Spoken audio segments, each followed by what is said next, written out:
Hard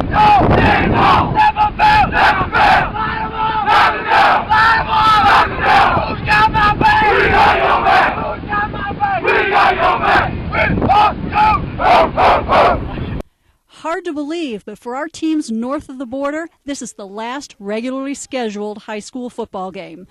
This is your web spot for local highlights, spotlights, scores, and more. Welcome to Morning Times Football Friday. The Athens Wildcats had a rough outing last Friday when they visited Towanda. The Black Knights beat up on the Wildcats 49-12. Casey Shiposh had 154 yards rushing and a touchdown. Athens' other score came on a 61-yard interception return by Justin Schlosser. The Black Knights racked up 381 total yards. This Friday, Athens is on the road to face Mifflinburg. This team likes to throw the football, and they'll keep the Athens D-backs busy all night long. Sarah tangled with the Muncie Indians in an NTL small school clash Friday night.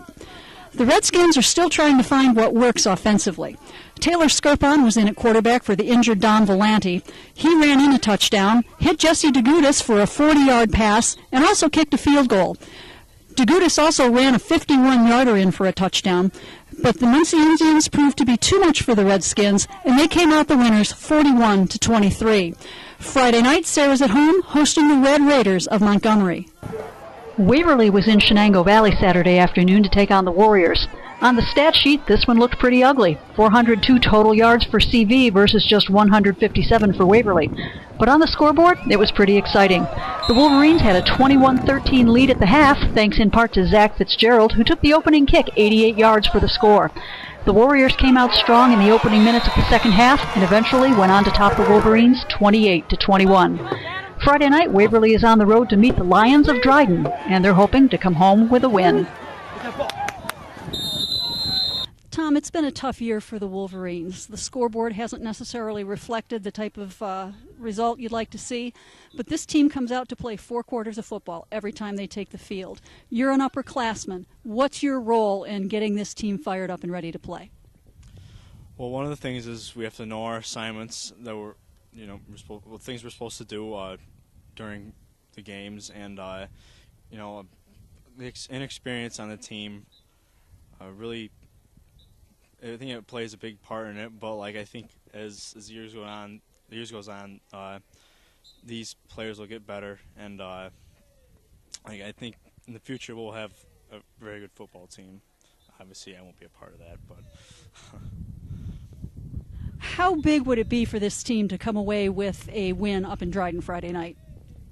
I think it would be a huge morale boost for the team as a whole, and it would help us to forget about the 6 losses, and that's pretty much it. Tioga Tigers were in Newfield Saturday afternoon, and I'm thinking by the time the first quarter was over, the Trojans wished they'd just stayed on the bus. By the quarter's end, Cody Floyd had reached the end zone 3 times, David Ulrich had run one in, and Nick Talcott had scooped up a fumble and run it in as well. Quarterback Cody Bennett had a 51-yarder in the second quarter, too. The Tigers had 357 total yards to just 43 for Newfield. Oh, and seems like every time these guys show up to play football, they have new weapons in the arsenal. Lucas Douglas had 90 yards rushing on the day, and he took this one 26 yards for a touchdown. The final score, 48-6, Tioga. Friday night, the Tigers host the Crusaders from Notre Dame in a crucial Division VIII test. The Tioga-Notre Dame game is crucial because if the Tigers can win, then no matter what else happens in the Section 4 Football Conference Division 8, based on the Kelly-Redmond points system, the Tigers win the D8 title and they'll be moving on to playoff action next week. That does it for this week's Morning Times Football Friday web edition. Don't forget our print edition is on your door and at the stand Friday morning, and we'll be back here next week for more local highlights, spotlights, scores, and more, right here on Morning Times Football Friday.